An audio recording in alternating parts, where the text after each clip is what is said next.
Kia ora guys and welcome to my channel. In this video I want to talk to you about how not to pack for a multi-day hike.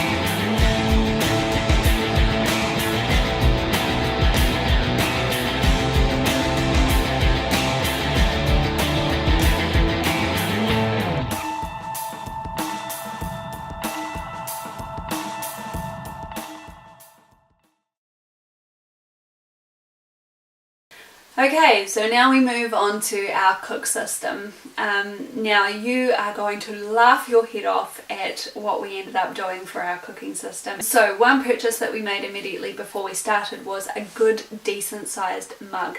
Now I bought this mug because I thought we might be able to cook in it as well, but I wanted something that we could drink out of but also eat out of at the same time. Sorry, not at the same time, but something we could use for both drinking and eating. So this is more than big enough to fit a full pre-packaged dried meal in, but also it's a really good size for a cup of tea or something like that too.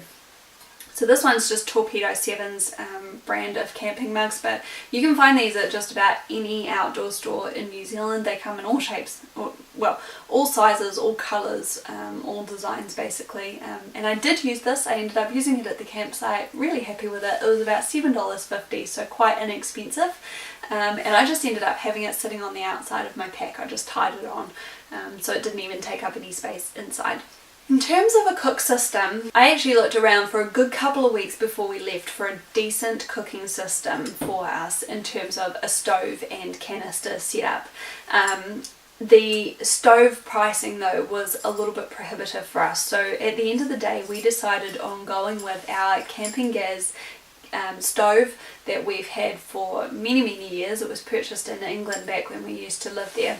But the problem with this stove is that we cannot get any smaller canisters to fit onto it. It's a specific European style model which has to be pushed onto a canister in order to lock in properly, and it will only fit the camping gas canisters. All very well and good, but in New Zealand they don't make any of the smaller sizes. So we ended up having to take this canister with us. My whole cook system ended up weighing a little over 1.5 kilograms. That's a lot of weight, so definitely I'm now looking into getting an MSR pocket rocket, and I'll also be using some of the smaller MSR gas canisters as well. So for a cook pot, obviously I just wanted to do things like boiling water to put into our pre-packaged freeze-dried meals. So we actually have a couple of cook sets at home, but I decided to take this pot out of one of them. It's just a black granite cook pot. I have no idea where it came from, probably one of the outdoor stores again here. It's got your standard split back handles like this. It's a pretty decent size. This is the medium size that comes in that cook pot set, and it's got a proper lid. This one was actually big enough for me to fit a bunch of stuff in too. So I actually ended up buying a set of matches that weren't the waterproof matches, and just sitting that along in there, and then also a Bic lighter just in case we needed to use that as well. And then obviously my stove just sat in there. And then the final thing that I ended up storing inside my cook pot as well was my headlamp or flashlight. So this one's an Energizer brand. It does all the red, white, I think there's a flash function on there too. Fully adjustable, so it's actually got quite a lot of adjustment on there, and then it's got a foam pad on the back as well, which makes it quite comfortable against the head. I've now bought a black diamond spot.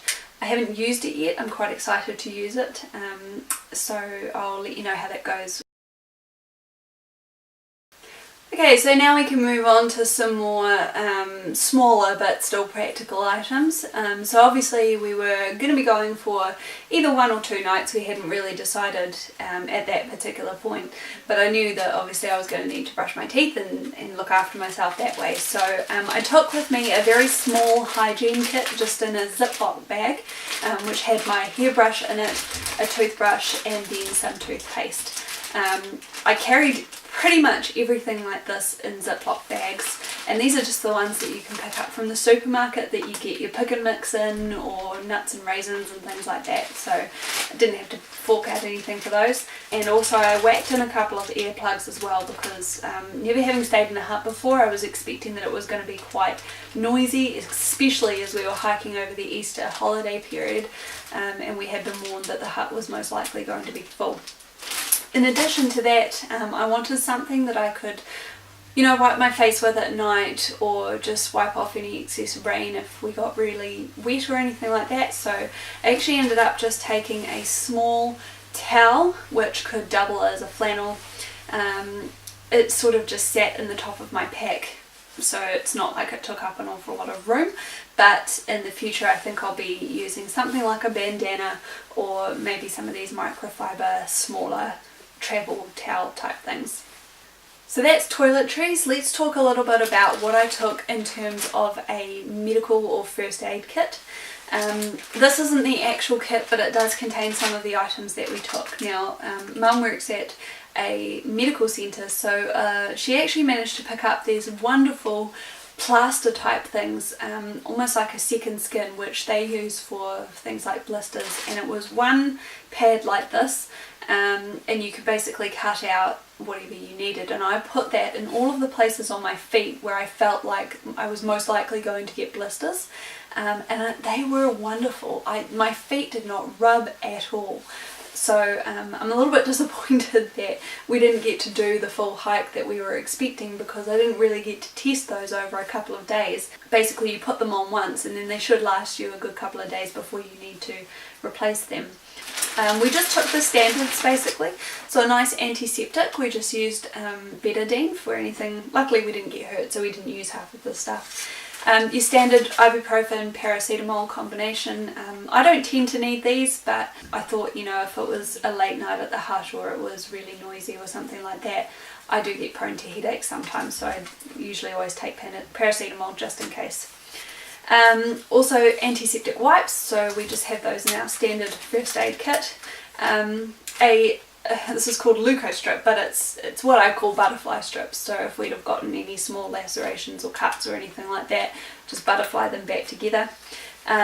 Enos, which is basically a rehydration / antacid powder, I guess. Just figured if we did end up getting a bad stomach or anything from any of our food, then that would help us to settle that down. And then the only other thing really is just plasters, a little bit of cotton wool, again partially for blisters, but also just in case we needed to use it as padding for any lacerations or anything, and then a pair of scissors to cut the blister plaster thingies that I was just talking about, but also just in case we needed to cut tape and bits and pieces like that.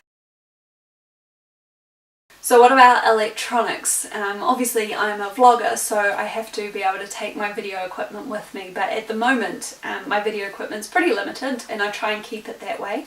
I don't take my full-on DSLR camera with me on most of my hikes unless I really want to get a decent picture, and I am looking at upgrading my camera in the future, probably to a Sony mirrorless or something like that.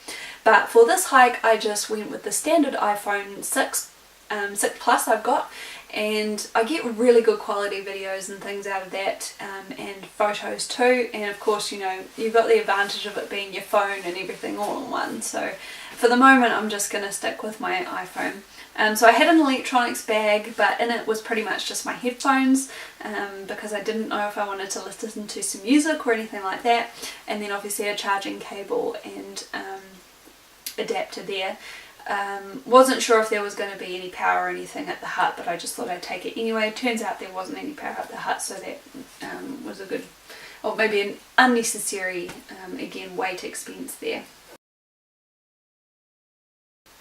We didn't really have too much in the way of luxury items, but there were a couple of things that I think I'll probably try and take with me whenever I go out hiking.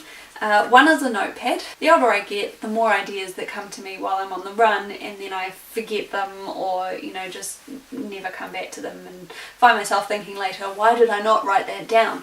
And then the one that's really a luxury item because it's quite big is my crossword book. So I think I've mentioned before, I do suffer from anxiety. I was not looking forward to the experience of staying in a hut, even though I was going with Mum. I tend to struggle with foreign environments like that and just, blowing everything up out of proportion in my head. So I have a certain way of coping with things that has worked for me in the past. And generally it's distraction based, so something like a crossword that just gets your mind focused on something else can really help. So that's my anxiety coping system, and it is a luxury item, but it's a non-negotiable item for me. Don't forget to check out the Lighter Packs gear list, which I have linked to down below. Please make sure to check out my website at longwhitegypsy.com. I have links to all of my social media sites on there, and that's where I post a lot of my behind the scenes content, as well as just day-to-day updates on where I'm at and things that I'm doing. You can also find my blog there, which is where I elaborate on a lot of the hikes that I do, and links to all of my YouTube channel and all of my new videos that I put up. Don't forget to check back here Fridays at 12 PM New Zealand time, which is 7 PM Central Time in the US, for new videos. I try to post at least one new video every week. Thanks so much for listening, guys, and I'll see you next time.